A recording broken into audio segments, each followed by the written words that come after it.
Is there anyone that you I- do have some sort of affinity for? I like, believe it or not, I like Israel Katz. I was proud that just a day after on October 8th, he immediately said no water, no electricity, no food, no nothing until our hostages came out. And that was the correct policy to have at the time. But then Bibi broke weak and whittled it down to the point where we are now. I mean, it's hard for me to admit this. We are now feeding our enemy. I mean, this has never happened in history before. And you have to ask why. And I don't want to hear this business that it's consistent with Jewish morality. It isn't. Anybody saying that doesn't know anything about Jewish morality at all.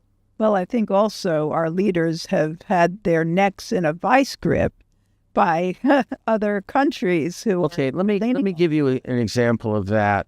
I was criticized very heavily for opposing the ceasefire, the American imposed ceasefire in Lebanon on us. And I was told by certain people in the government, look, we didn't have choice because we were being threatened with a complete cutoff of arms.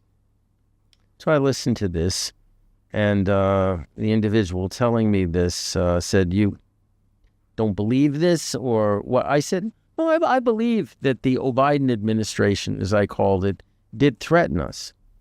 But I said, you're mistaken if you think there's never a choice. There was a choice. He said, well, what? Is it to have our weapons cut off?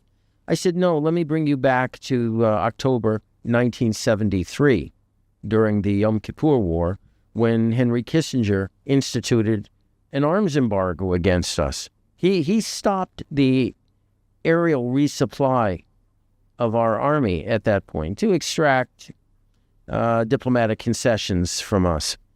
And what happened? What happened was an A-4 Skyhawk was parked at Tel Nof Air Base with some interesting weapons under its wings.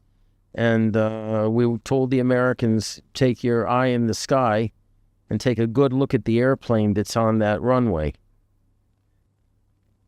And the next day, the airlift started. So the guy that I was talking Which airlift? to Israel, Uh-huh. the arms airlift. So in other words, we threatened their... We threatened to use unconventional weapons. I'll leave it at that. And so he said, is this what you want us to threaten now? I said, absolutely, except this time I want us to go forward with it if necessary. If they think we're bluffing,